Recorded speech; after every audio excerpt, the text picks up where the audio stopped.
सुर में गाना सीखिए पाधानीसा ऐप के साथ। AI powered personal music teacher from Saregama.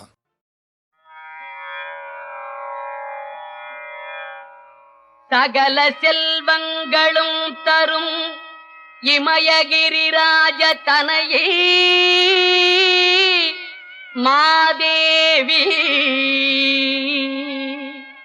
சகல செல்வங்களும் தரும் இமயகிரிராஜ தனையே மாதேவி. நின்னை சத்தியமாய் நித்தியம் உள்ளத்தில் துதிக்கும் உத்தமருக்கு இறங்கி மிகவும் அகிலமதில் நோயின்மை கல்வி தனதானியம் அழகு புகழ் பெருமை இளமை அறிவு சந்தானம் பலி துணிவு வாழ்நாள் வெற்றி ஆகினல்லூர் நுகர்ச்சி. அகிலமதில் நோயின்மை கல்வி தனதானியம் அழகு புகழ் பெருமை இளமை அறிவு சந்தானம் பலி துணிவு வாழ்நாள் வெற்றி ஆகினல்லூர் நுகர்ச்சி. தொகை தரும் 16 பேரும் தந்தருளி நீ சுகானந்த வாழ்வழிப்பாய். தொகை தரும் 16 பேரும் தந்தருளி நீ சுகானந்த வாழ்வழிப்பாய்.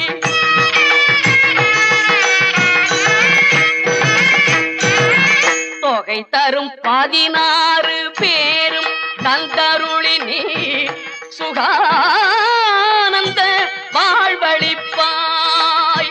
சுகிர்த குணசாலி பரிபாலி அனுகூலி திரிசூலி மங்களபிசாலி. சுகிர்த குணசாலி பரிபாலி அனுகூலி திரிசூலி மங்களபிசாலி. மகவு நான் நீ தாய் அழிக்கோணாதோ.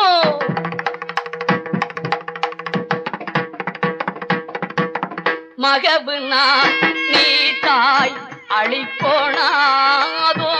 மகிமை வளர் திருக்கடவூரில் வாழ் பாமி சுபநேமி புகழ்நாமி சிவசாமி மகிழ்வாமி அபிராமி உமையே. பாமி சுபநேமி புகழ்நாமி சிவசாமி மகிழ்வாமி அபிராமி உமையே. அபிராமி உமையே.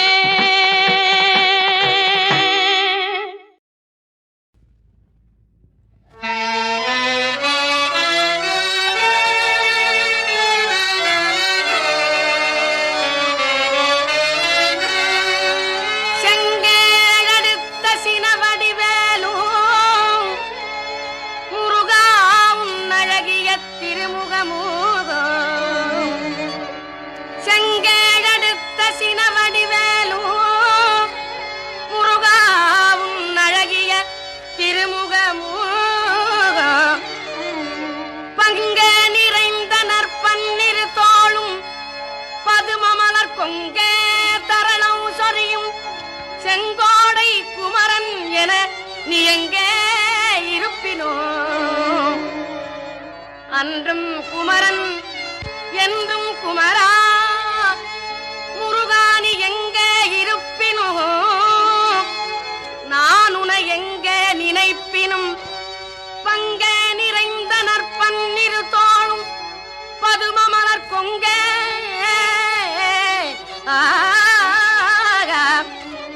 முருகா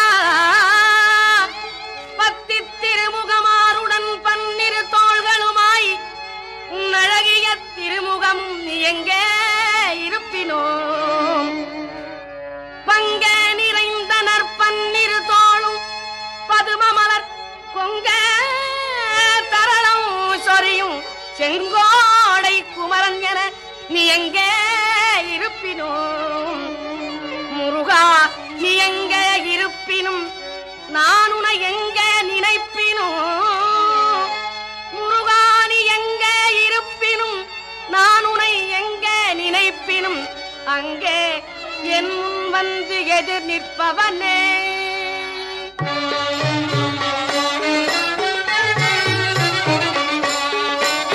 முருகானின் சரண கமலாலயத்தை அரை நிமிஷம் நேரம் மட்டில் தவமுறை தியானம் வைக்க அறியாது ஜடன் கசடன் மூடன் மட்டி பவவினையிலே ஜனித்த ஜடன் கசடன் மூடன் மட்டி பவவினையிலே ஜனித்த தமியன் மிடியால் மயக்கம் உருவேயனோ கருணை புரியாதிருப்பதென்ன முருகானி கருணை புரியாதிருப்பதென்ன முருகானி கருணை புரியாதிருப்பதென்ன என்ன குறையும் வேளை செப்பு கையிலை மலை நாதன் பெற்ற முருகோனே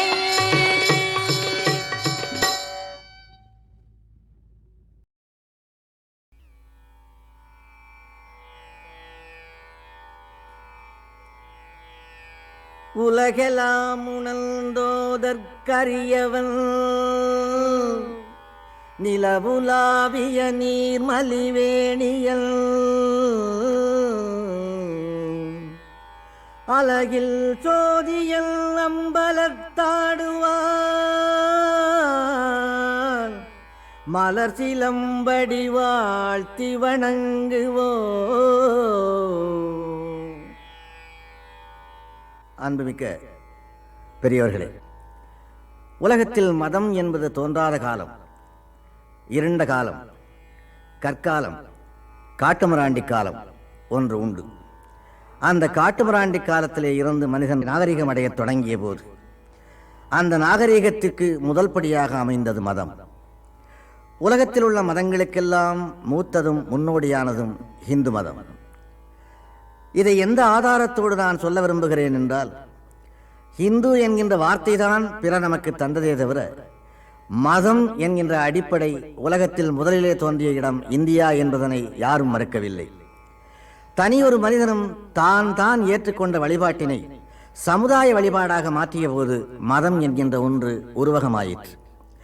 அந்த உருவகமான மதத்திற்கு பிறர் கொடுத்த பெயர்தான் இந்து மதம் என்றாலும் அந்த பெயர் வருவதற்கு முன்னாலே சைவம் வைணவம் என்ற இரண்டு பிரிவாக இந்து மதம் இயங்கிற்று. இந்த இரண்டு பிரிவுக்கும் எதிராக கிறிஸ்தவ மதத்தில் புராட்டஸ்டண்டுகள் இருப்பது போல் இந்து மதத்தில் தோன்றிய புராட்டஸ்டண்டுகளே சமணர்கள் ஆவார்கள். சைவத்திற்கும் வைணவத்திற்கும் எதிராக சமண மதம் தோன்றிற்று. சைவத்தையும் வைணவத்தையும் விட வேகமாக புத்த மதம் தோன்றி வளர்ந்தது. உலகத்தில் எந்த ஒரு மதத்திற்கும் அதை தோற்றுவித்தவன் பெயர்தான் வைக்கப்பட்டிருக்கிறது. புத்த மதம் என்றால் அதை தோற்றியவர் கௌதம புத்தர். கிறிஸ்தவ மதம் என்றால் அதை தோற்றுவித்தவர் இயேசு கிறிஸ்து. ஆனால் இந்து மதம் என்பதனை தோற்றுவித்தவர் யார் என்றால் உலகம் யாரையும் அறியாது. காலம் அறியாது மட்டுமல்ல, தோற்றுவித்தவர் பெயரையும் அறியாமல் இயங்கிக் கொண்டிருக்கும் ஒரே மதம் இந்து மதமாகும். உலகத்திலே உள்ள பல பழங்கால சுவடுகளை எல்லாம் பார்த்தவர்கள் உலகம் முழுவதிலேயும் இந்து மதம் பரவி இருக்கிறது, அந்நாளிலேயே பரவி இருக்கிறது, 2000 ஆண்டுகளுக்கு முன்னாலேயே தன்னுடைய காலடிகளை பதித்திருக்கிறது என்று கருதுகிறார்கள். ஆனால் திரு காஞ்சி பெரியவர்கள் அவர்களோ ஒரு கருத்தை வலியுறுத்தி கூறுகிறார். மனித மனோபாவத்தின் அடித்தளத்திலே இருந்து மத உணர்ச்சி தோன்றிய போது ஒரு ஹிந்துவுக்கு இந்தியாவிலே எந்த உணர்ச்சி தோன்றிற்றோ அதே மனித உணர்ச்சி உலகத்திலே உள்ள மனிதர்கள் அனைவருக்கும் தோன்றியிருக்கிறது. ஆகவேதான் அடிச்சுவடு ஒரே மாதிரி இருக்கிறது. அடிச்சுவடு ஒரே மாதிரி இருப்பதற்கு காரணம் உலகெங்கிலேயும் ஒரே மாதிரியான மத சிந்தனை ஆரம்பமாகி இருக்கிறது. அதுதான் என்று காஞ்சி பெரியவர்கள் அவர்கள் கூறுகின்றார்கள். மத சிந்தனை அடிப்படையில் எப்படி இருக்குமோ அப்படியே தோன்றி வளர்ந்தது இந்து மதம் என்பது இதன் மூலம் நிரூபிக்கப்படுகிறது. இந்து மதத்தினுடைய பல்வேறு பிரிவுகளையும் ஒவ்வொரு பிரிவுகளாக எடுத்துக்கொண்டுதான் ஒவ்வொரு மதமும் வளர்ந்திருக்கிறது. கொல்லாமை என்கின்ற இந்து மதத்தின் ஒரு கூறுதான் பௌத்த மதமாகும். அன்பு என்கின்ற இந்து மதத்தின் மறுகூறுதான் கிறிஸ்தவ மதமாகும். எல்லா மதங்களிலேயும் இருக்கின்ற எல்லா தத்துவங்களையும் நீங்கள் பார்த்தால் அது இந்து மதத்தின் ஒரு கூறாகவே இயங்குவதை பார்ப்பீர்கள். இந்து மதம் என்பதை நதியாக கொண்டால் சில மதங்கள் கால்வாயாக இருக்கின்றன, சில மதங்கள் வாய்க்காலாக இருக்கின்றன. எல்லாமே ஓடி கடலிலே ஈஸ்வரன் என்கின்ற கடலிலே கலக்க வேண்டியவை தான் என்றாலும் மகாநதியாக தோற்றமானது இந்து மதம் ஒன்றேதான்.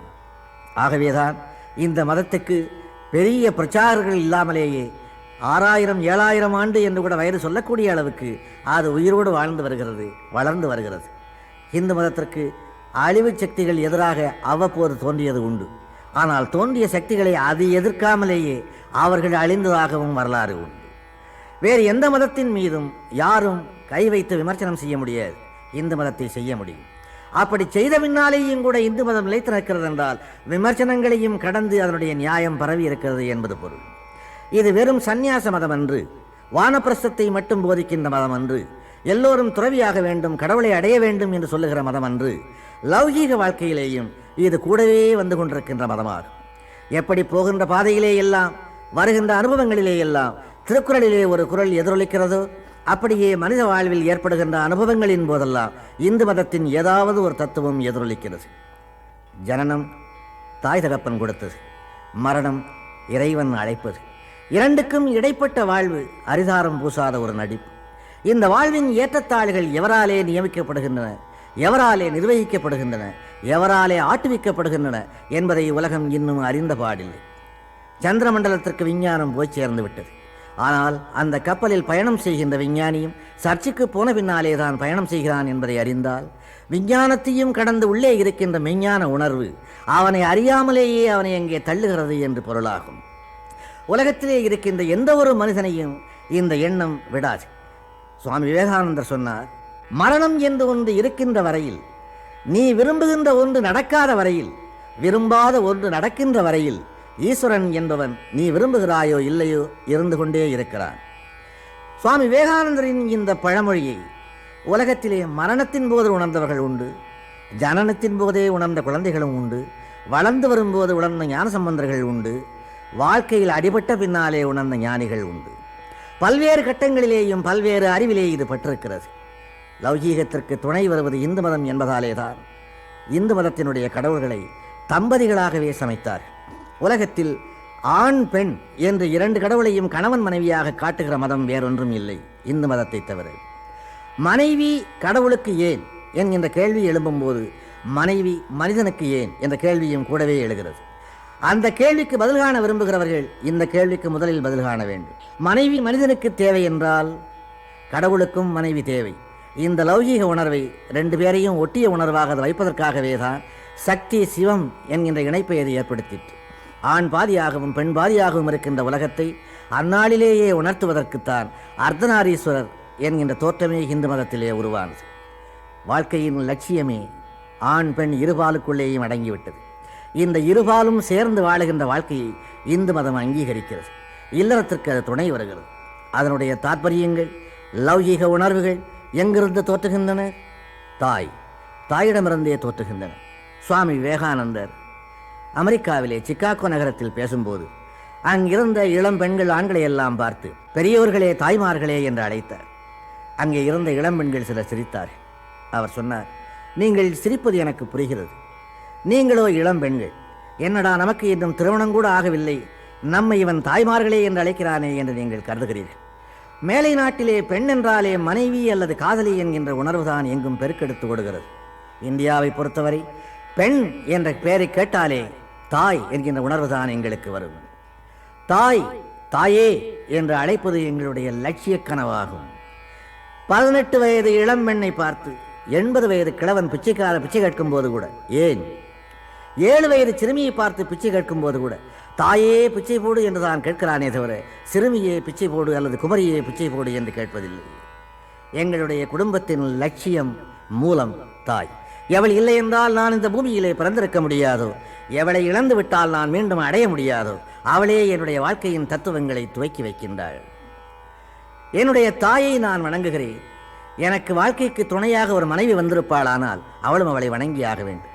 எனக்கு அவள் தருகின்ற இன்பங்களுக்காக என் தலையின் மீது ஏறி நின்று என் தாயாரை அவள் விலை பேச முடியாது. என்னுடைய தாய் என்பவள் தான் என் குடும்பத்தின் ராணி. அந்த ராணிக்கு தோழிதான் என் மனைவியே தவிர அந்த மனைவி என்பவள் ராணி என்கின்ற அந்தஸ்தை பெற முடியாது. அவளுக்கு வருகிற மருமகளுக்கு வேண்டுமானால் அவள் ராணியாக இருக்கலாமே தவிர என் தாய்க்கு அவள் தோழியாகத்தான் அடங்கி இருக்க முடியும். என் தாயை நான் வணங்கும் போது அவளும் வணங்கியாக வேண்டும். அப்படி வணங்க அவள் விரும்பவில்லை என்றால் என் மனைவியாக நான் அவளை அங்கீகரிக்க மாட்டேன். மேலை நாட்டிற்கும் இந்திய நாகரிகத்திற்கும் இதுதான் வித்தியாசம். இந்துக்களுடைய நாகரிகத்தில் தாய் என்கின்ற ஸ்தானத்திலே இருந்தே சகலமும் ஆரம்பமாகின்றன என்று சுவாமி விவேகானந்தர் அங்கே கூறினார். தாய் நம்முடைய பிறப்புக்கு மூலம் அவளே. உலகத்தில் நமக்கு சர்வ நிச்சயமாக தெரிந்த உண்மை எது? தாய், அவள் மட்டுமே. இன்ன தாயின் வயிற்றில் பிறந்தோம் என்பதை மட்டுமே நாம் அறிவோம். தாய் காட்டித்தான் தகப்பனை அறிவோம். தகப்பன் கொண்டு போய் உட்கார வைத்து ஹரி நமத்து சிந்தம் என்று எழுதச் சொல்லும் போதுதான் நாம் குருவை அறிவோம். அன்பே கடவுள், அறிவே தெய்வம் என்று குரு சொல்லிக் கொடுத்த பின்னாலேதான் நாம் தெய்வத்தை அறிவோம். அதனாலேதான் சுருக்கமாக 4 சொற்களை வைத்து மாதா, பிதா, குரு, தெய்வம் என்று சொன்னார்கள். இந்த 4னுடைய வரிசையிலே சர்வ நிச்சயமாக நமக்கு தெரிந்த ஒரே உண்மை மாதா, சந்தேகத்துக்கு இடமாக இருப்பது தெய்வம். சர்வ நிச்சயமாகவும் சந்தேகத்துக்கு இடமாகவும் இருப்பது பிதாவும் குருவும். இவர்கள் இருவர் பற்றியும் சந்தேகம் எழலாம். இந்த சந்தேகங்கள் உண்மையாகவும் இருக்கலாம். தெய்வம் முழுக்க சந்தேகத்துக்குரியது, ஆனால் அடையும் போது அது முழுக்க உண்மையானது. மாதா சந்தேகத்துக்கே இடமில்லாத. அவளிடமிருந்தே நம்முடைய ஜனனம் ஆரம்பமாகிறது. ஜனனம் ஆரம்பமாகும் போது இந்த தாயினுடைய வயிற்றில் நாம் பிறக்க வேண்டும் என்று கேட்டுக்கொண்டு வரம் வாங்கி பிறப்பதில்லை. அந்த இருவருடைய சந்தோஷத்தின் பலனாக ஆண்டவன் நம்மை அனுப்பி வைக்கிறார். அதனாலேதான் பிறப்பு என்பது ஆண்டவன் கொடுத்தது என்று அழைக்கிறார்கள் இந்துக்கள். ஆண்டவன் கொடுத்ததா, பிறகு தாய் தந்தை நிலை என்ன என்ற கேள்வி கேட்கின்றவர்கள் இதை அறிய வேண்டும். தாய் தந்தையினுடைய விருப்பத்தின்படி ஆண் குழந்தையோ பெண் குழந்தையோ பிறக்கவில்லை. ஆண்டவனுடைய விருப்பத்தின்படியே நாம் ஜனிக்கிறோம். அதற்கு 2 கருவிகள் தாயும் தந்தையுமா. ஜனனம் நமக்கு சர்வ நிச்சயமாக தெரிந்து விடுகிறது. எந்த ஒரு குழந்தை பிறப்பதானாலும் கூட 10வது மாதம் அந்த குழந்தை பிறக்கும் என்று ஒரு தேதி நிர்ணயிக்கப்பட்டிருக்கிறது. பெரிய பெண்ணாக வளர்கிற ஒரு பெண் 16 வயதிலேயும் வரலாம், 18 வயதிலேயும் வரலாம். ஆனால் குழந்தை என்பது 10 மாதங்களிலே தான் பிறக்கும் என்பது ஒன்றுதான் உலகத்தில் உண்மை. அதன் பின்னாலே மரணம் என்பது இன்ன தேதியிலே வரும் என்று யாருக்கும் நிச்சயமான டைரி கிடையாது. 16லே வரலாம், 20லே வரலாம், 60லே வரலாம். எந்த வயதிலேயும் மரணம் வரலாம், விபத்திலே வரலாம், எந்த நிலையிலேயும் வரலாம் மரணம். ஆனால் பிறப்பு என்பது நிர்ணயிக்கப்பட்டது போல மரணத்தின் தேதி நிர்ணயிக்கப்படவில்லை.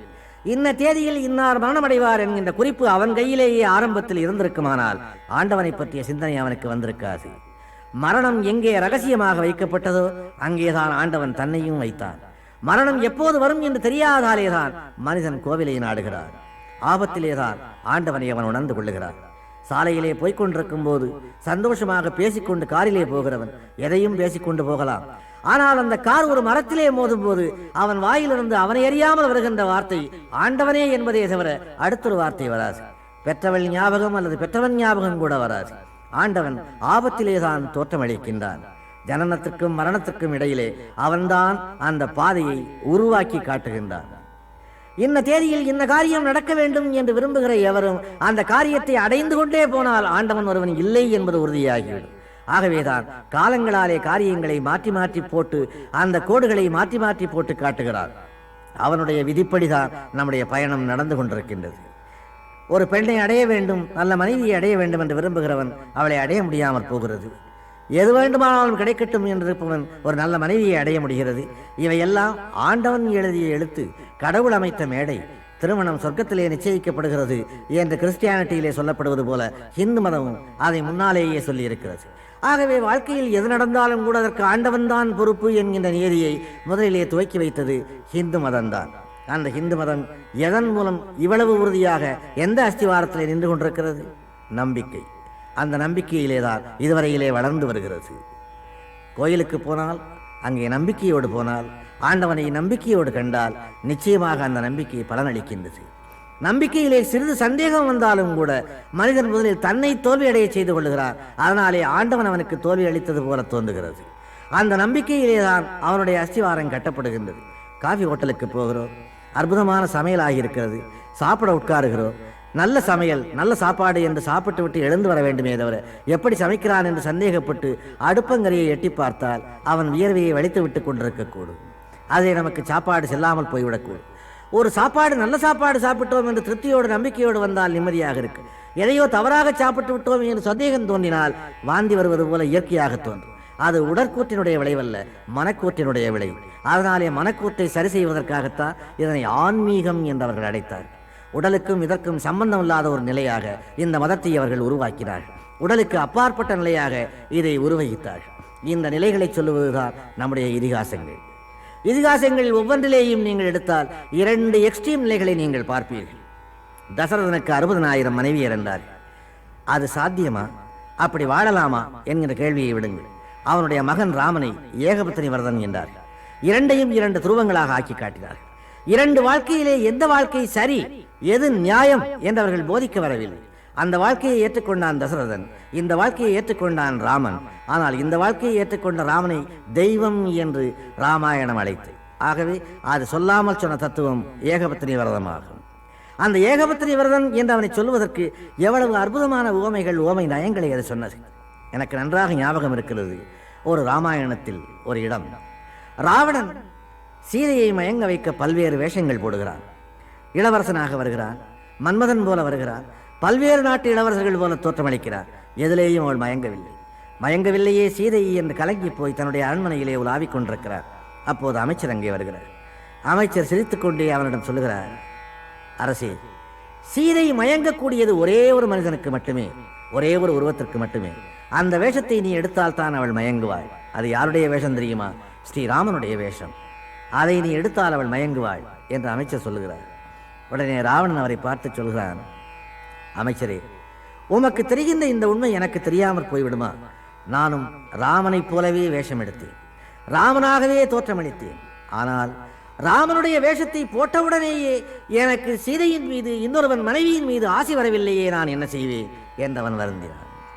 ஏகபத்தினி விரதன் என்பதை வெறும் வார்த்தையோடு சொல்லாமல் அதை ஒரு கதையாக உருவித்தது சாதாரண மக்களுக்கு கூட புரிந்து கொள்ளக்கூடிய வகையிலே இந்து மதம் ஒன்றுதான். அவர்கள் படித்தவர்களோ படிக்காதவர்களோ யாராயிருந்தாலும் சரி, அவர்களுக்கு சில விஷயங்களை புரிய வைக்க இந்து மதம் முயன்று அருந்ததியினுடைய கதை, நலாயினியின் கதை, அனுசூயையின் கதை, அகலிகையின் கதை, இந்த கதைகளெல்லாம் வெறும் கற்பனைகள் என்றே வைத்துக் கொள்ளுங்கள். இவையெல்லாம் கற்போடு வாழ்ந்த சில பெண்களின் வாழ்க்கையை குறிப்பது. இவை கற்போடு வாழ வேண்டும் என்கின்ற எண்ணத்தை இந்து பெண்களின் மனதிலே உண்டாக்குவதற்காக ஏற்பட்டவை. இந்த கதைகளை சொன்னதோடு இந்து மதம் நின்றுவிடவில்லை. சில பழமொழிகளையும் எளிய முறையிலே அவர்களுக்காக தந்தது. கல்லானாலும் கணவன், புல்லானாலும் புருஷன். இதை சிலர் கேள்வி கேட்கக்கூடும். கல்லும் கணவனாகுமா, புல்லும் புருஷனாகுமா என்று கேட்கக்கூடும். பழமொழியை கூர்ந்து கவனிக்க வேண்டும். கல்லும் கணவன், புல்லும் புருஷன் என்றா இந்து மதம் சொன்னது? கல் ஆனாலும் கணவன், புல் ஆனாலும் புருஷன் என்று. உன்னுடைய கணவன் மனது கல்லாக இருந்தாலும் அவன் உனக்கு கணவன். சம்பாதிக்க முடியாதவனாக, ஏழையாக, ஊராரின் கேலிக்குரியவனாக, பேதையாக, புன்மையாக இருந்தாலும் கூட உன்னால் ஏளனம் செய்யப்பட முடியாத உன் புருஷன் அவன் என்று அந்த பெண்ணுக்கு அது போதித்தது.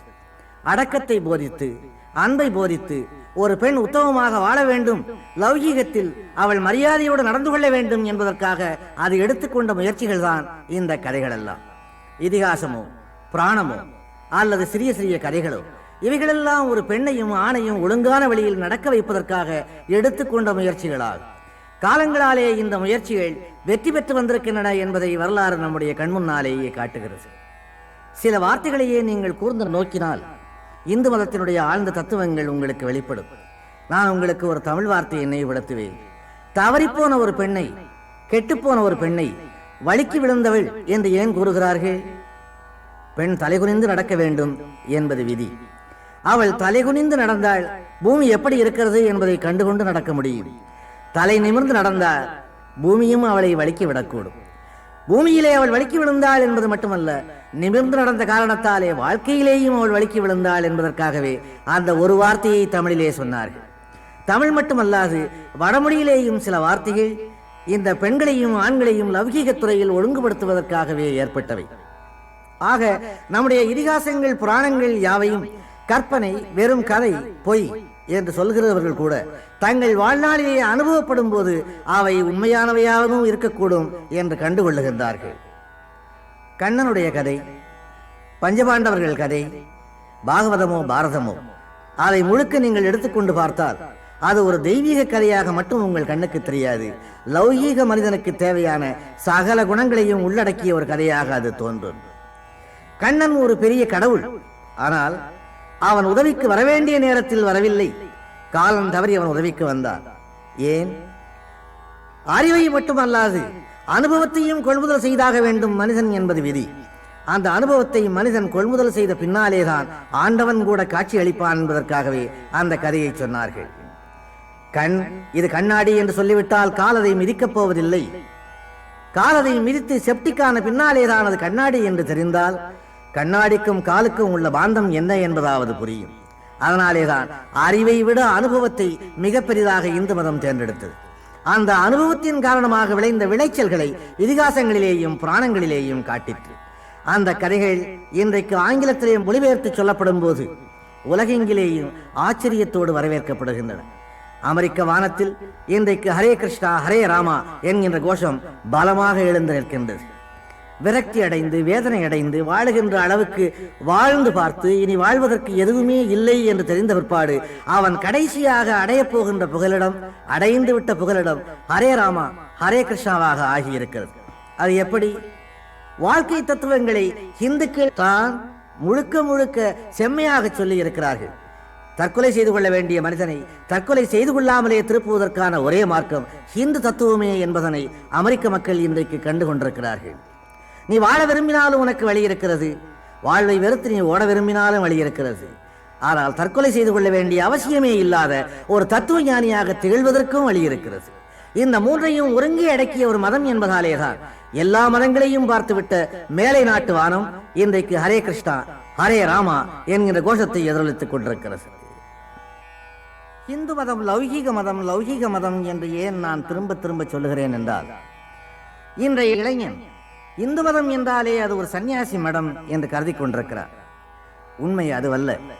வாழ்வின் சகல துறைகளிலேயும் அது கூடவே வந்து கொண்டிருக்கிறது.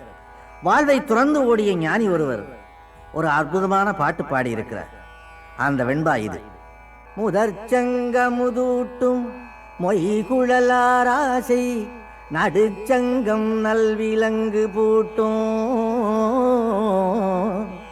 கடைச்சங்கம் ஆம்போதது ஊதும் அம்மட்டோயும் மட்டோ நாம் பூமி வாழ்ந்த நலம்,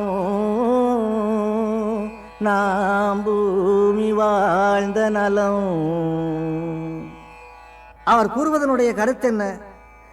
வாழ்க்கைக்கு எப்பொழுதுமே துணையாக இருப்பது மூன்றே சங்கு. ஒரு மனிதனுடைய ஆயுள் காலத்தில் 3 முறைதான் சங்கு அவனுக்கு பயன்படுகிறது. முதற் சங்கு பால் ஊட்டுகிறது, 2வது சங்கு திருமணத்தின் போது ஊதப்படுகிறது, 3வது சங்கு கடைசியாக ஊதப்படுகிறது. அதிலேயும் வார்த்தைகளோடு பட்டினத்தார் எவ்வளவு அழகாக விளையாடுகிறார். முதற்சங்கு அமுது ஊட்டும், பால் ஊட்டும். மொய்குழலார் ஆசை நடுச்சங்கம் நல்விலங்கு பூட்டும். நடுச்சங்கம் என்று அவர் சொல்வது நடுவிலே ஊதப்படுகிற சங்கை மட்டுமல்ல, வாழ்க்கையின் நடுப்பகுதி நடுச்சங்கமத்தை குறிக்கும். கடைச்சங்கம் ஆம்போது 3வது சங்கு ஊதுகிறது என்கிறார் அல்லவா? அந்த சங்கம் என்கின்ற வார்த்தை கடைசியிலே சங்கமமாவதையும் குறிக்கும், அழகான சங்கு என்பதையும் குறிக்கும். வாழ்க்கைக்கு இந்த சங்கு 3 முறைதான் துணை வருகிறது. அந்த முதற் சங்கை தாயின் மடியிலே பார்த்தோம். 2வது சங்கு மன வீட்டிலே ஒலிக்கிறது. அந்த மணவீடு மங்களமாக ஒலிக்கிறது. அந்த மணவீட்டுக்குள்ளே நீங்கள் நுழைந்தால் ஏராளமான சடங்குகள் இந்துக்களாலே செய்யப்படுவதை பார்ப்பீர்கள். இவ்வளவு சடங்குகள் தேவைதானா? என்ன இந்த சடங்குகள் அர்த்தமற்றவை என்று பேசுகின்ற பகுத்தறிவாளர்கள் உண்டு. ஆனால் ஒரு ஹிந்துவினுடைய எந்த சடங்கும் அர்த்தமற்றது அல்ல. வேடிக்கைக்காக கூட ஒன்று சொல்வேன். திருமணத்தில் கெட்டி மேளம் கொட்டுகிறார்களே, அது ஏன்? தாலி கட்டப்படும் போது அமங்கலமான வார்த்தைகள் எந்த மூலையிலே இருந்தும் கேட்கக்கூடாது. மாங்கல்யம் சூட்டப்படும் போது ஏதாவது ஒரு மூலையில் யாராவது ஒரு தாய் தன்னுடைய மகனையோ மற்றவர்களையோ பார்த்து சரியனே நாசமாய் போக என்று திட்டக்கூடும். அந்த அமங்கலமான வார்த்தை மணமக்களின் காதில் விழக்கூடாது, எந்த மூலையிலே இருந்தும் தவறான வார்த்தை விழக்கூடாது என்பதற்காகவே அங்கே கெட்டி மேளம் கொட்டுகிறார். மணவரைக்கு வருகின்ற பெண்ணை அம்மா வலது காலை எடுத்து வைத்து வா என்று ஏன் கூறுகிறார்கள்? வலது காலையே எடுத்து வைத்து வர வேண்டிய அவசியம் என்ன? பூமியே வலப்புறமாக சுழல்கிறது என்கின்ற விஞ்ஞானத்தை முதலிலே கண்டுபிடித்தவர்கள் இந்துக்கள் தான். நானும் உலகத்தோடு ஒட்ட ஒழுகுவேனே அன்றி உலகுக்கு எதிராக போக மாட்டேன் என்று சத்தியம் செய்வதே வலது காலை எடுத்து வைப்பதாகும். மணமேடைக்கு முன்னாலே அக்னி வளர்க்கப்படுகிறது. அந்த அக்னி நெய்யை ஊற்றி ஒருவர் அதிகப்படுத்திக் கொண்டே இருக்கிறார். மணமக்கள் இருவரும் வேர்க்க விறுவிறுக்க உட்கார்ந்திருக்கிறார்கள். இந்த அக்னிக்கு பதிலாக கொஞ்சம் பாலையோ தண்ணீரையோ வைத்து ஏன் அவர் கரண்டியாலே கலக்கிக் கொண்டே இருக்கக்கூடாது? அதுவும் ஒரு சடங்குதானே. அங்கே நெருப்பு ஏன் வளர்க்கப்பட வேண்டும்?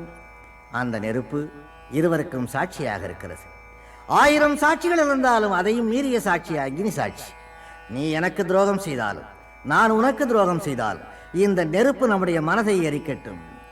துரோகம் செய்து வாழ வேண்டும் என்று நாம் ஓடினால் இந்த நெருப்பு நம்முடைய உடலையும் எரிக்கட்டும் என்பதுதான் அக்னி சாட்சி என்று கூறப்படுவதாக. கழுத்திலே மாங்கல்யம் சூட்டப்படுகிறது. ஆடவனுக்கு காலிலே வெள்ளியாலே மெட்டி அணிவிக்கப்படுகிறது. ஏன்? தலைகுனிந்து வருகிறவள் தானே இந்து பெண், தலை நிமிர்ந்து வருகின்ற வீரன் தானே இந்து ஆடவன்.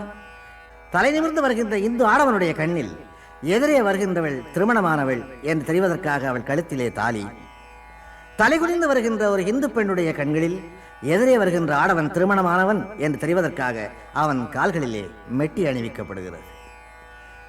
வயதான தாய்மார்கள் கூடி வாழ்த்து பாடுகிறார்களே, நான் வாழ்ந்த அளவுக்கு நீயும் வாழ வேண்டும் என்று அவளை வாழ்த்துவதனுடைய நோக்கமாகும்.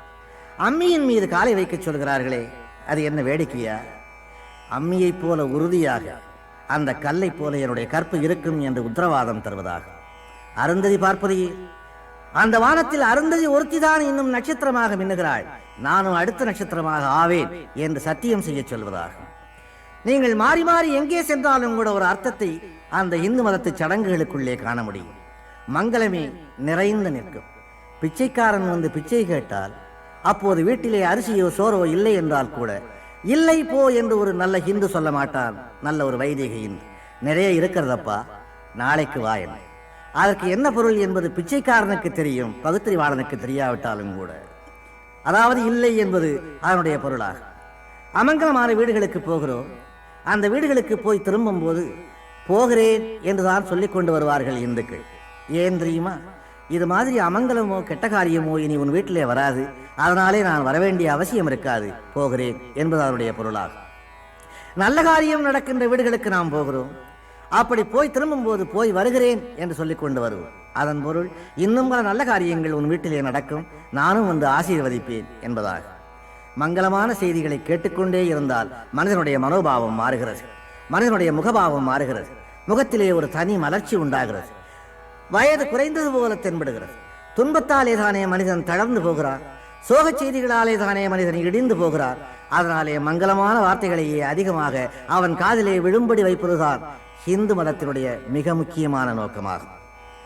திருமண மங்கலம், மணவினை மங்கலம், வாழ்வின் மங்கலம் அனைத்தையும் பார்த்துவிட்டு வயதான அல்லது வாலிபமான ஒரு மனிதனுடைய அன்றாட கர்மங்களுக்கு வாருங்கள்.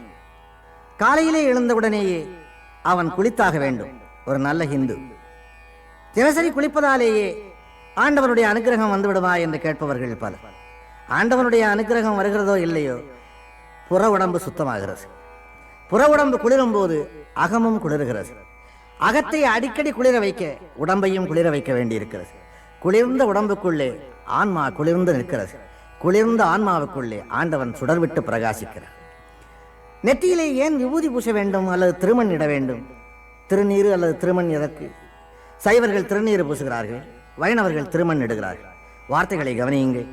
அது திருநீர், இது திருமண். கல்யாணமாகாதவர்கள் இறந்து போனால் அவர்களுடைய உடலை பூமிக்குள்ளே புதைக்க வேண்டும் என்பது இந்துக்களுடைய விதி. கல்யாணம் ஆகி வாழ்ந்தவர்கள் இறந்தால் அவர்களுடைய உடலை எரிக்க வேண்டும் என்பது இந்துக்களுடைய விதி. கல்யாணம் ஆகாத உடம்பு மண்ணோடு கலந்து சாந்தி அடையவும், கல்யாணம் ஆகி சாந்தி அடைந்த உடம்பு விண்ணோடு கலந்து ஐக்கியமாகவும் இந்த இரண்டையும் அவர்கள் தேர்ந்தெடுத்தார்கள். அந்த விபூதியை ஏன் பூசச் சொல்லுகிறார்கள்? திருநீரை. காலையிலே எழும்போதே இந்த உடம்பும் இப்படித்தான் நீராக போகிறது என்று அடிக்கடி நினைத்தால் தவறு செய்ய தோன்றாது, பாவம் செய்ய தோன்றாது. என்றைக்கு இந்த உடம்பு நெற்றியிலே இருக்கிற இந்த நீராகுமோ என்ற எண்ணம் வந்தால் அன்றைக்கு யோகியனாக இருக்க சொல்லும்.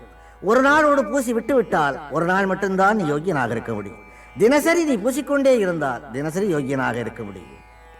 திருமண் என்றதை ஏன் அழைக்கிறார்கள் என்றால் இது மண்ணாகவும் போகக்கூடும் என்பதாலேதான். ஒன்று மண்ணாகலாம் அல்லது நீராகலாம் என்பதாலேதான். அதனாலேதான் மண் இடுவதும் நீர் பூசுவதும் இந்துக்களுடைய பழக்கமாயிற்று. இன்னொன்று, காலையிலே எழுந்தவுடனே ஒரு இந்து குளித்துவிட்டு விபூதி பூசி அல்லது திருமண் இட்டு அரை மணி நேரமாவது அல்லது ஒரு மணி நேரமாவது பூஜையிலே அமர்கிறானேயே, இதுவரையிலே அதற்கு ஒரு விளக்கம் எனக்கு தெரியாமல் இருந்தது. இன்றைக்கு வியாதிகள் எவ்வளவோ வந்திருக்கின்றன, அந்த வியாதிகளுக்கு மருந்துகளும் வந்திருக்கின்றன. ஆனால் அந்த நாளிலே இந்த வியாதிகள் ஓரளவுக்கு இருந்தன, ஆனால் இவற்றுக்கு மருந்து இல்லை. மிக முக்கியமானது இரத்த கொதிப்பு என்கின்ற வியாதியாகும். இந்த இரத்த கொதிப்பு வியாதிக்கு மருந்தே இல்லை 25 ஆண்டுகளுக்கு முன்னால் வரை. அண்மையிலே மகரிஷி யோகி அவர்கள் கார்டியோகிராஃப் போட்டு டாக்டர்கள் கூட ஒப்புக்கொள்ளக்கூடிய அளவிலே ஒரு புத்தகம் எழுதியிருக்கிறார். அதில் அவர் என்ன குறிப்பிடுகிறார் என்றால், ஏதாவது ஒரு பொருளை 20 நிமிஷ நேரம் அப்படியே வேறு சிந்தனை இல்லாமல், சவனம் இல்லாமல், சலனம் இல்லாமல் நீ சிந்தித்துக் கொண்டே இருந்தால் உன்னுடைய இரத்த கொதிப்பு இறங்கும், ஏறுகிற கொதிப்பு இறங்கும் என்று அவர் குறிப்பிட்டிருக்கிறார். இதற்கு ஏதாவது ஆதாரம் உண்டா என்று கேட்கிறீர்களா? நானே ஆதாரம். அந்த 20 நிமிஷமும் நீ ஆண்டவனைத்தான் நினைக்க வேண்டும் என்று நினைப்பதில்லை. உன் புத்தி குரங்கை நினைக்குமானால் அதை நினைக்கலாம், வேறு புத்தகத்தை நினைக்குமானால் அதை நினைக்கலாம். ஏதாவது ஒன்றைத்தான் அந்த 20 நிமிஷம் நினைக்க வேண்டும். அந்த ஒன்றையே பற்றி ஒன்றையே தொடர்ந்தால் அந்த 20 நிமிஷத்திற்குள் இரத்த கொதிப்பு இறங்கி விடுகிறது. அதனாலேதான் அந்த ஒன்று ஆண்டவனாக இருந்தால் கொதிப்பும் இறங்கும், கடைசி காலத்திற்கு புண்ணியமும் கிடைக்குமே என்று இந்துக்கள் தியானத்திலே அமர்கிறார்கள். தியானம் என்பதனுடைய நோக்கமே அதுதான். தியானம் செய்வதன் மூலமாக விதியை வென்றுவிடலாமா? விதி விதி என்று இந்துக்கள் சொல்கிறார்களே, அந்த விதியை தியானம் வென்றுவிடுமா என்றால், விதியை தியானம் வெல்லுகிறதோ இல்லையோ, ஒரு கட்டுப்பாட்டுக்குள் கொண்டு வந்து நிறுத்துகிறது. அந்த விதியை ஏற்றுக்கொள்ளக்கூடிய பக்குவத்தை உனக்கு தந்து விடுகிறது. எல்லாமே உனக்கு விதிக்கப்பட்ட விதிதான். உனக்கு விதிக்கப்பட்ட வாழ்க்கையே விதி என்று இந்து மதம் கூறுகிறது. உனது வாழ்க்கை எந்த சாலையில் போனாலும் அது இறைவன் விதித்ததே. நானோ நீயோ கர்ப்பப்பையில் இருக்கும்போது நாம் போகிற பாதைகளும் சாக போகிற இடமும் நேரமும் நம் மண்டை ஓட்டுக்குள் திணிக்கப்படுகின்றன. நாம் எங்கே போனாலும் எப்படி வாழ்ந்தாலும் அது இறைவன் விதித்ததே. மனதின் சிந்தனை போக்கு எப்படி வேண்டுமானாலும் போகலாம், ஆனால் அது நடப்பதும் நடக்காததும் நம் விதிக்கோடுகளில் அடங்கி இருக்கிறது. ஊழிற் பெருவலி யாவுள மற்றொன்று சூழினும் தான் முந்துரும் என்றான் வள்ளுவன். ஊழ் என்பது பூர்வ ஜென்மத்தையும் விதியையும் குறிக்கும். பூர்வ ஜென்மத்தின் எதிரொலியை கொண்டே அந்த ஜென்மத்தின் விதி நிர்ணயிக்கப்படுகிறது. அதனை ஊழ்வினை உறுத்து வந்தூட்டும் என்றான் இளங்கோ. போன ஜென்மத்தில் உன் விதி பாவம் செய்யும்படி விதிக்கப்பட்டிருந்தால் அதற்கான பரிகாரம் இந்த ஜென்மத்தில் எழுதப்படுகிறது. ஆகவே விதியின் கோடுகள் தான் நம்மை ஆட்சி செய்கின்றன என்பது இந்துக்களின் அசைக்க முடியாத நம்பிக்கை. நாம் எண்ணியது நடந்தாலும் நடக்காவிட்டாலும், எண்ணாதது நடந்தாலும் யாவும் நம் விதி ரேகைகளின் விளைவே. முயற்சி 1/4 பங்கு, விதியின் ஒத்துழைப்பு 3/4 பங்கு. எல்லாவற்றுக்கும் கால நேரம் வர வேண்டும் என்கிறார்களே இந்துக்கள். அதற்கு என்ன காரணம்? இன்ன காரியங்கள் நமக்கு இன்ன காலங்களில் நடக்கும் என்று விதிக்கப்பட்டிருக்கிறது, அவ்வளவுதான். நினைவுகளின் மயக்கத்தை விதி ஒழுங்குபடுத்துகிறது. 2வது உலக யுத்தத்தின் போது ஹிட்லருக்கு இருந்த வசதியும் ஆயுத பெருக்கமும் வேறு எந்த நாட்டிலும் இல்லை. ஒரே நாளில் போலந்தை பிடித்தார். வெறும் மிரட்டலிலேயே செக்கோஸ்லோவேக்கியாவை பிடித்தார். குண்டு போடாமலேயே பிரான்ஸை பிடித்தார். அவன் விரும்பியிருந்தால் ஐரோப்பாவையும் 6 நாட்களிலேயே பிடித்திருக்கலாம். வெறும் வாய்வேட்டுக்களையே விட்டுக் கொண்டிருந்த எதிரிகளை அவன் கனடாவுக்கு துரத்தி அடித்திருக்கலாம். அகில ஐரோப்பாவையும் பிடித்துவிட்டால் உலகத்தில் ஐரோப்பிய நாடுகளுக்கு காலனிகளாக இருந்த ஆசிய, ஆப்பிரிக்க, அரேபிய நாடுகள் அத்தனையும் குண்டு போடாமலேயே அவன் கைக்கு வந்திருக்கும். அமெரிக்கா, சோவியத் யூனியன் இரண்டையும் தவிர மீதி உலகம் அவன் கைக்குள் விழுந்திருக்கும். இது சுலபமாக நடந்திருக்கக்கூடியதே. ஆனால் விதி ஹிட்லரின் ஆணவத்தை ஆட்சி புரிந்தது. பிரிட்டனை கோழிக்குஞ்சு என்றவன் கேலி செய்துவிட்டு யானையை சாப்பிட்டால்தான் என் பசி அடங்கும் என்று சோவியத் யூனியனுக்குள் நுழைந்தான். அவனது சவக்குழி அங்கேதான் தோண்டப்படுகிறது என்று விதி சிரித்தது. சோவியத் யூனியனின் பருவகாலத்தில் அவன் சிக்கி சிக்கி இழுபட அமெரிக்காவும் பிரிட்டனும் தங்களை தயார் செய்து கொண்டு விட்டன. எச்சரிக்கையாக இருந்திருந்தால் உலகத்தையே ஆண்டிருக்கக்கூடிய ஹிட்லர் தன் பிணத்தை கூட பிறர் பார்க்க முடியாதபடி இறந்து போனான். உலக வரலாறுகளை கூர்ந்து கவனியுங்கள். விதியை மரியால் வெல்லலாம் என்று சில பேர் பேசுவது உண்டு. வெல்லலாம், அப்படி நீ வென்றுவிட்டால் நீ வெல்லுவாய் என்பதே உன் விதியாக இருந்திருக்கும். அதுதான் முடிவே தவிர அந்த விதியிலே இல்லாத ஒன்று உன் மடியிலே தோன்றியதாக அர்த்தமல்ல. ஒன்று சொல்வேன், யாரையும் எவரையும் எந்த வீட்டையும் எந்த நாட்டையும் சாட்டையில்லா பம்பரம் போல் ஆட்டி வைக்கிறான் இறைவன். இறைவன் என்று ஒருவன் உண்டா இல்லையா என்ற விவாதத்திற்கு வருவதற்கு முன்னால் ஒரு விஷயத்தை உங்களுக்கு நினைவுபடுத்த விரும்புவேன். தெற்கே ஒரு பகுதியில் மழையே இல்லாமல் பூமி காய்ந்து போய் கிடக்கிறது. வடக்கே ஒரு பகுதியில் மழையினாலே வெள்ளக்காடுகள் பெருகி கிராமங்களை அழிக்கிறது. அந்த தண்ணீர் இங்கே வந்தால் இந்த கிராமம் பிழைக்கும். அந்த தண்ணீர் இங்கே வரவில்லையே ஏன்? பருவத்தாலே ஆண்டவன் இரண்டு பிரிவுகளை உருவாக்குகிறார். மழை இல்லையே என்று எண்ணுகிறவன் அவனை நினைக்க வேண்டும். ஐயோ இவ்வளவு மழையா என்று எண்ணுகிறவனும் அவனை நினைக்க வேண்டும். தண்ணீர் இல்லை, குடிக்க தண்ணீர் இல்லை என்று ஏங்குகிறோம். கடற்கரையில் வாழுகின்ற மக்களும் ஏங்குகிறோம். கடலிலே நிறைய தண்ணீர் இருக்கிறது. கடல் நீரையே குடிநீராக்கி இருக்கலாம் அல்லவா? கடல் நீரே குடிநீராய் கடவுள் படைத்திருந்தால் அடிநீரை தேடி எந்த அரசாங்கம் செலவு செய்யும்? கடலிலே தண்ணீரும் இருக்க வேண்டும், அது குடிக்க முடியாமல் உப்பாகவும் இருக்க வேண்டும். மனிதன் அதை பார்த்து கொண்டே தண்ணீர் தண்ணீர் என்று ஏங்க வேண்டும். தண்ணீர் இருக்கும் இடத்தை தேட வேண்டும், பூமியை தோண்ட வேண்டும், தோண்டி அந்த தண்ணீரை எடுக்க வேண்டும். ஒரு தண்ணீரை எடுப்பதற்கே ஒரு மனிதன் இவ்வளவு சிரமப்பட வேண்டுமானால் என்னை அடைவதற்கு நீ எவ்வளவு சிரமப்பட வேண்டியிருக்கும் என்று காட்டுவதே ஆண்டவனுடைய படைப்பின் மூல நோக்கமாகும். ஆண்டவனுடைய படைப்பின் ஒவ்வொரு ரகசியத்தையும் புரிந்து கொண்டவர்கள் யாரும் கிடையாது. இந்து மதத்தின் முழு விவரங்களையும் நான் சொல்ல ஆரம்பித்தால் இது போதாது. போதாது என்பது மட்டுமல்ல, எனக்கு ஆயுள் போதாது. சின்ன எறும்பு இவ்வளவு பெரிய மனிதனை கடிக்கிறது. அந்த எறும்பே என் கண்ணுக்கு தெரியவில்லை, அதற்கு 2 பல்லும் இருக்கிறது. இந்த சிருஷ்டி எப்படி உருவானது, யாராலே உருவாக்கப்பட்டது என்று எண்ணும் போது எனக்கு வியப்பு மேலிடுகிறது. வகை வகையான பூச்சிகள், இவற்றை சிருஷ்டித்தவன் யார்? இதற்கு ஒரு மூலம் இருக்க வேண்டும் அல்லவா? இந்த பூச்சியை உண்டாக்கியது முட்டை, அந்த முட்டையை உண்டாக்கியது இன்னொரு பூச்சி என்று பேசிக்கொண்டே போனால் அந்த முதல் பூச்சியை, அந்த முதல் மூலத்தை உண்டாக்கிய மூலம் எது? அதுதான் ஆதி மூலம் என்றான் இந்து. எல்லா மூலத்திற்கும் மூலமாக முளைத்தெழுந்த விதை அதுதான். அந்த விதையிலே இருந்து கிளைத்தெழுந்ததுதான் மற்றவை என்பதாலேதான் அவர் அதை குறிப்பிட்டார். இப்படி எல்லாமே ஆண்டவனுடைய இயக்கம்தான் என்று நம்புகிற இந்து விஞ்ஞானத்தை மறுத்தானா வெறுத்தானா? சொல்லப்போனால் விஞ்ஞானத்தின் அடித்தளமே இந்து மதம். மேகம் கடலுக்கு சென்று தண்ணீரை எடுத்து அதை பூமிக்கு கொண்டு வந்து மழையாக பொழிகிறது என்று நமக்கு சொல்லித் தந்தவர்கள் யார்? பள்ளியில் படிக்கும் மாணவனை கேட்டால் ஆங்கிலேயர்கள் கற்றுத்தந்த விஞ்ஞானம் என்று தான் அவன் பதில் சொல்லுவான். ஆனால் இந்த விஞ்ஞானம் ஏறக்குறைய 1100 ஆண்டுகளுக்கு முன்னாலேயே இந்துக்கள் சொன்ன விஞ்ஞானம். அதிலேயும் ஒரு பெண் பாவை சொன்ன விஞ்ஞானம். மேகம் கடலிலே இருந்து தண்ணீரை எடுத்துத்தான் மழையாக பொழிகிறது என்பதை விஞ்ஞான கருவிகள் ஏதும் இல்லாத காலத்திலேயே எடுத்து காட்டியவர் கோதை நாச்சியார் என்கின்ற ஆண்டாள்.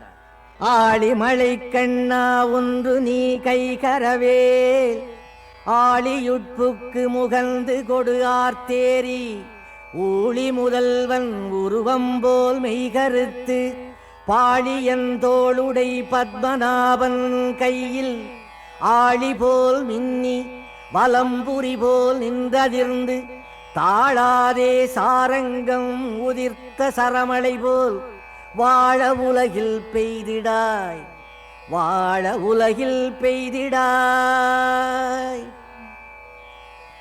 ஆழி மழைக்கண்டா ஒன்று நீ கைகரவே, ஆழி உட்புக்கு முகந்து கொடு ஆர்த்து வானில் ஏறி, ஆழியுட்புக்கு முகந்து கொடு ஆர்த்தேரி, பாலியன் தோளுடைய பத்மநாபன் கையில் ஆளி போல் மின்னி மின்னலிட்டு, வலம்புரி போல் நின்று அதிர்ந்து இடி இடித்து, தாழாதே சாரங்கம் உதைத்த சரமலை போல், சாரங்க வில்லிலே இருந்து புறப்பட்ட கணைகள் போல் பூமியிலே மழையாக பொழிவாயாக என்று வேண்டினாள் ஆண்டாள்.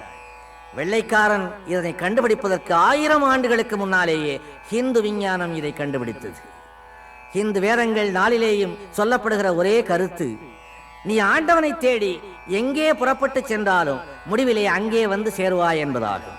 எப்படி நீ சுற்றி வந்தாலும் அங்கே வருவாய், நேர் சாலையிலே போனால் நீ அங்கே வந்து நிற்பாய் என்கிறது. இங்கே இருந்து புறப்பட்டால் நீ இங்கேயே வந்து நிற்பாய் என்றால் முதலிலே பூமி உருண்டை என்று கண்டுபிடித்தவனும் ஹிந்துதான். பூமி உருண்டை, மேகம் மழையை எப்படி பொழிகிறது, இவற்றை அனைத்தையும் கண்டு சொன்னது ஹிந்து விஞ்ஞானம். ஆகவே ஹிந்து வெறும் விஞ்ஞானத்தையோ அல்லது அதீதமான ஒரு கடவுள் கொள்கையையோ மட்டும் சொன்னவன் அல்ல, அவன் விஞ்ஞானத்தையும் வலியுறுத்தியவனாவான். இன்றைய விஞ்ஞானத்தை அவன் ஏற்றுக்கொள்ளுகிறான். அதனாலேதான் இன்றைய விஞ்ஞானிகள் இந்து மதத்தினுடைய தத்துவங்களை ஏற்றுக்கொண்டு ஹரே கிருஷ்ணா ஹரே ராமாவுக்கு வந்திருக்கிறார்கள். ஆனால் இந்த விஞ்ஞானம், இந்துக்களுடைய விஞ்ஞானம் இவ்வளவு சிறப்புடையது என்பதை ஏற்றுக்கொள்ளாதவர்களும் உண்டு. அவர்கள் இந்தியாவிலே மட்டுமில்லை, உலகமெங்கிலேயும் இருந்தார்கள். அவர்களை வடமொழி நாஸ்திகர்கள் என்று அழைக்கும். நம்புகிறவனை ஆஸ்திகன் என்று அழைக்கும். நாஸ்தி என்றால் இல்லை, ஆஸ்தி என்றால் உண்டு என்று பதில் சொல்வார்கள். அந்த பொருள் மட்டுமல்ல, நாஸ்தி என்றால் ஒன்றுமே இல்லை, ஆஸ்தி என்றால் சொத்து என்கின்ற பொருளும் அதற்கு உண்டு. இல்லை என்று சொல்லுகிறவனுக்கு எந்த விதமான அறிவும் தேவையில்லை. உண்டு என்று சொல்லுகிறவனுக்குத்தான் அறிவு தேவை. என்னென்ன எங்கெங்கே இருக்கிறது என்று கண்டு சொல்ல வேண்டியவன் உண்டு என்று சொல்லுகிறவன் மட்டுமே. இல்லை என்று சொல்லுகிறவன் கண்ணை மூடிக்கொண்டு மாற்றி மாற்றி இல்லை இல்லை இல்லை என்று சொல்லலாம். ஆண்டவன் உண்டா? இல்லை. அது உண்டா? இல்லை. இது உண்டா? இல்லை.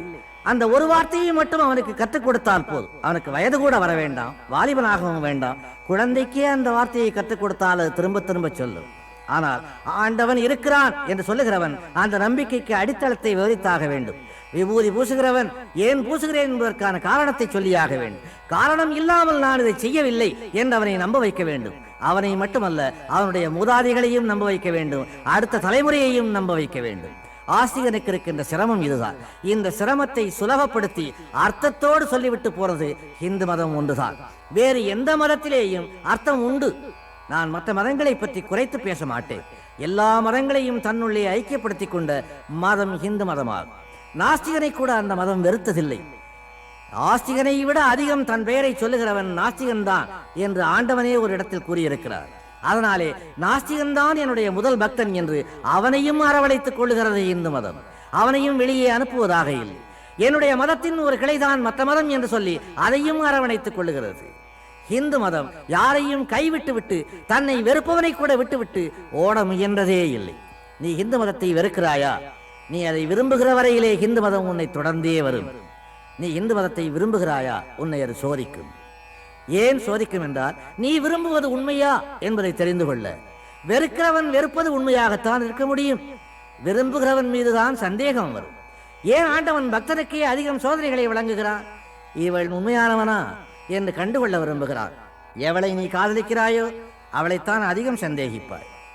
எவளை நீ மனைவியாக ஏற்றுக்கொண்டிருக்கிறாயோ அவள் சிரித்தால்தான் உனக்கு சந்தேகம் வரும்.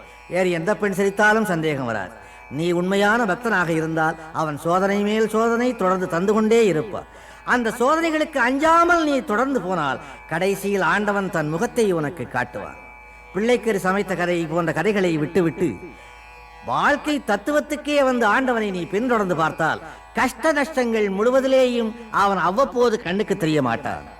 கடைசியாக ஒரு கட்டத்தில் நான் இருக்கிறேன் என்று அவன் காட்டுவான். என் வாழ்நாளிலே நான் அதை கண்டிருக்கிறேன்.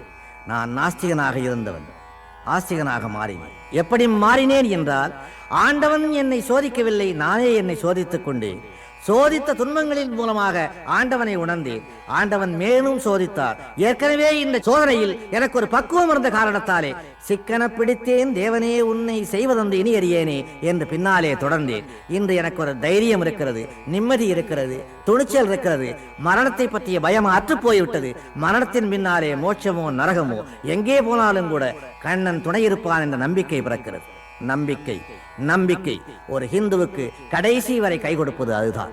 ஸ்ரீ கிருஷ்ணார்ப்பணம்.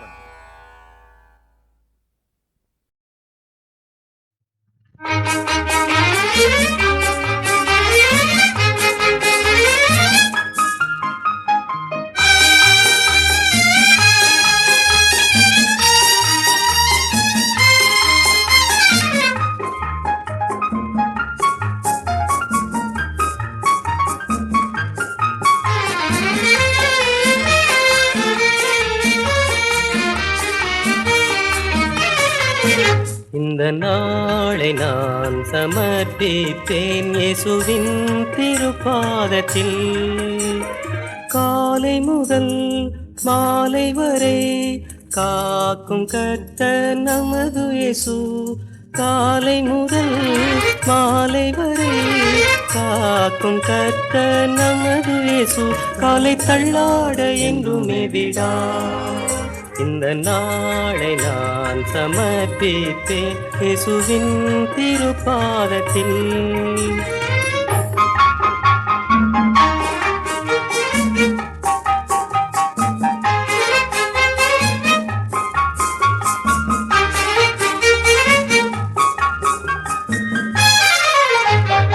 இனிய வார்த்தை எப்போதும் பேச இயேசு நடத்திடும்.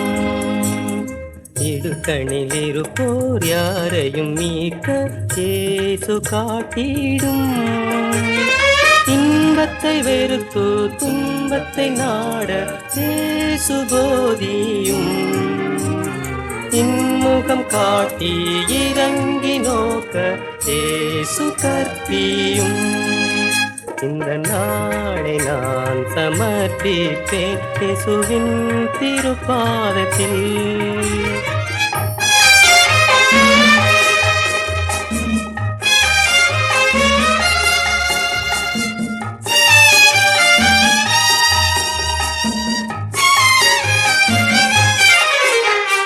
பிறர் என்ன செய்ய விரும்புவேனோ அதை செய்யவும்.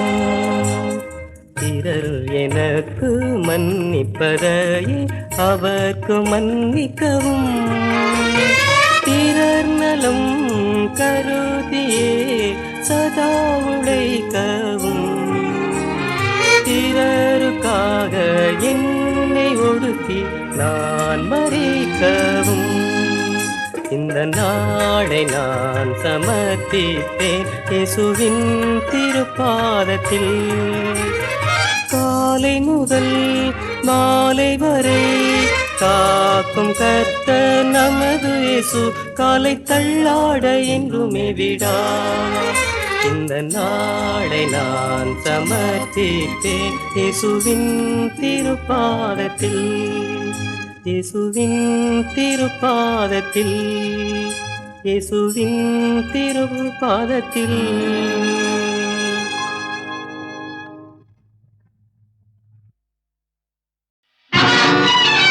அன்னை வேண்டுகிறாள் உன்னை காப்பதற்கு. தன்னை உணர்ந்து விடு, தவறை திருத்தி விடு. அன்னை வேண்டுகிறாள் உன்னை காப்பதற்கு. தன்னை உணர்ந்து விடு, தவறை திருத்தி விடு. கட்டிலில் ஈந்தெடுத்தாள், தொட்டிலில் காத்திருந்தாள், வட்டிலில் சோறு விட்டாள், எட்டி உரைத்தாயே அம்மா. அன்னை வேண்டுகிறாள் உன்னை காப்பதற்கு. தன்னை உணர்ந்து விடு, தவறை திருத்தி விடு.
கண்ணீரை ஓடவிடு, கரைகளை துடைத்து விடு, சிலுவை முன் மண்டியிடு, செய்ததை சொல்லிவிடு. கண்ணீரை ஓடவிடு, கரைகளை துடைத்து விடு.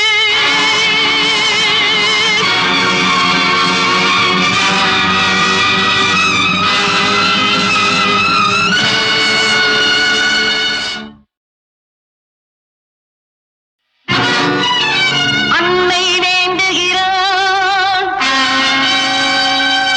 உன்னை காப்பதற்கு, தன்னை உணர்ந்து விடு, தவறை திருத்திவிடு. அன்னை வேண்டுகிறாள் உன்னை காப்பதற்கு, தன்னை உணர்ந்து விடு, தவறை திருத்திவிடு. கட்டிலில் ஈந்தெடுத்தாள், தொட்டிலில் காத்திருந்தாள், வட்டிலில் சோறு விட்டாள், எட்டி உரைத்தாயே அம்மா. அன்னை வேண்டுகிறாள் உன்னை காப்பதற்கு, தன்னை உணர்ந்து விடு, தவறை திருத்திவிடு.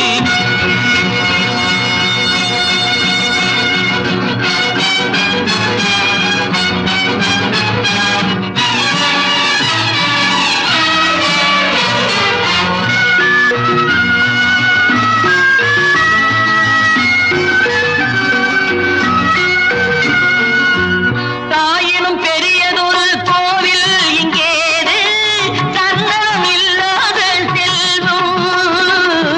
தாயினும் பெரியதொரு கோவில் இங்கேது, தன்னலம் இல்லாத செல்வம். தூயவர் இயேசுபிரான் தாயாரின் அன்பார் மாநிலம் கொண்டாடும் தெய்வம். தேவதாய் மேரி அன்னை, தேவனின் தூய அன்னை, தாய்க்கவள் தாயல்லவா, அவள் மகன் நீ அல்லவா. அம்மா அம்மா.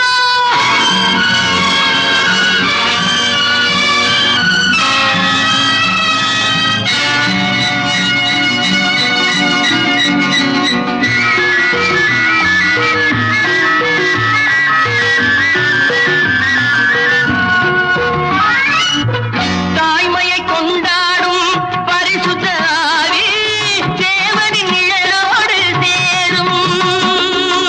தாயின் வயிறிருந்தால் நீ போகும் பாதை யாவும் உள்ளாக மாறும். கற்புக்கு மேன்மை கொடு, களவினை மறந்து